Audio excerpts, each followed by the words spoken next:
من أقوى المعارك اللي خاضها المسلمين ضد الروم. قادها خالد بن الوليد ووقعت أحداثها في أرض فلسطين، وقال فيها أبو بكر الصديق جملته المشهورة واللي ردتها كتب التاريخ: والله لأنسين الروم وساوس الشيطان بخالد بن الوليد. اتقابل فيها 30,000 جندي من المسلمين ضد 100,000 جندي من الروم، واحدة من أقوى المعارك التاريخية وهي معركة أجنادين.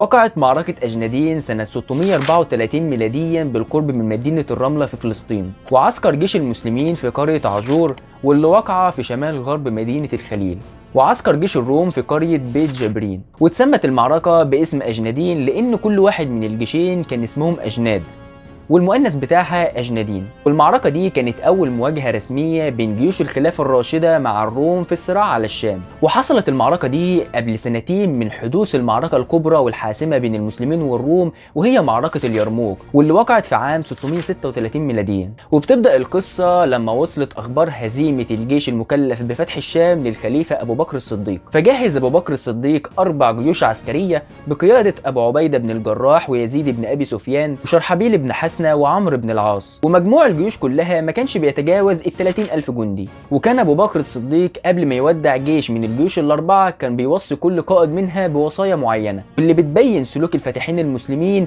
وإزاي يتصرفوا مع أهل البلاد اللي رايحين يغزوها. ومن الأقوال اللي قالها أبو بكر: وإني موصيكم ب10 كلمات فاحفظوهن: لا تقتلوا شيخا فانيا ولا صبيا صغيرا ولا امرأة، ولا تهدموا بيتا ولا بيعة، ولا تقطعوا شجرا مثمرا، ولا تعقروا بهيمة إلا لأكل، ولا تحرقوا نخلا ولا تغرقوه، ولا تعصوا ولا تجبن. لكن كانت الأوضاع هادية وما كانش في أي قتال بيحسم المعركة في الشام، في الوقت اللي كان سيف الله المسلول سيدنا خالد بن الوليد بيواجه الفرس في العراق، واللي كانت كل الأنظار عليه، واللي كان بينتقل من نصر لنصر تاني أمام قوة الفرس اللي كانت بتضعف أمام خالد بن الوليد، لغاية ما سقطت مدينة الحيرة في إيد سيدنا خالد بن الوليد.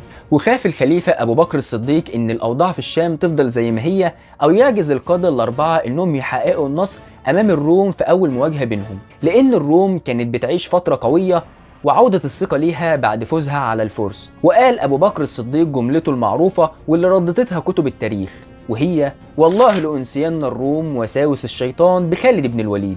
وبعت أبو بكر الصديق رسالة لخالد بن الوليد عشان يجي للشام ويستقبل أبو عبيدة ويبقى هو القائد العام للجيوش الأربعة، ويجي معاه نص قواته اللي كانت بتحارب معاه في العراق. وفي نفس الوقت بعت أبو بكر الصديق رسالة لأبو عبيدة وبيعرفه إن خالد هيجي يستلم منه القيادة العامة للجيوش الأربعة، وطلب من أبو عبيدة إنه ما يخالفهوش.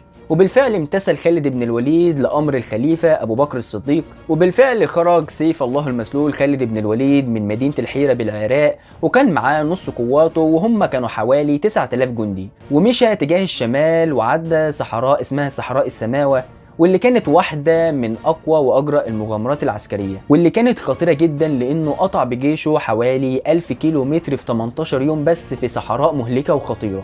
ونزل بجيشه أمام الباب الشرقي بدمشق، وبعد كده اتقابل بأبو عبيدة ومشوا الجيشين نحو مدينة بصرة. واتجمعت الجيوش الأربعة تحت قيادة سيدنا خالد بن الوليد، واضطر ان هو يعمل حصار شديد على مدينة بصرة، واللي اضطرت انها تعمل صلح مع سيدنا خالد بن الوليد. وبالفعل قبل سيدنا خالد بن الوليد الصلح وان هم يدفعوا الجزية. وبعد سقوط مدينة بصرة غضب هرقل ملك الروم من قواته، وبعد صلاة الفجر يوم 27 جمادي الأول سنة 13 هجريا الموافق 30 يوليو 634 ميلاديا، أمر سيدنا خالد بن الوليد جيوش المسلمين إنهم يتقدموا عشان يقتربوا من جيوش الروم.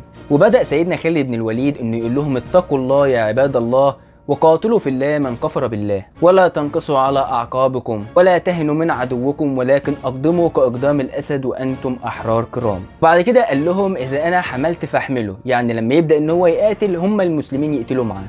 وبالفعل حملوا المسلمين حملة زلزلت الأرض من تحت أقدام عدوهم، وانطلق الفرسان والمشاة وبدأوا إنهم يمزقوا في صفوف العدو، واختلت صفوف الروم، وكانت معركة من أقوى المعارك التاريخية، ده حتى بسبب غبار المعركة ما كانش حد عارف ايه اللي بيحصل.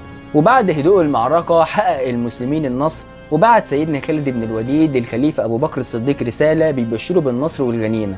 ولما قرأ سيدنا أبو بكر الرسالة قال: الحمد لله الذي نصر المسلمين وأقر عيني بذلك.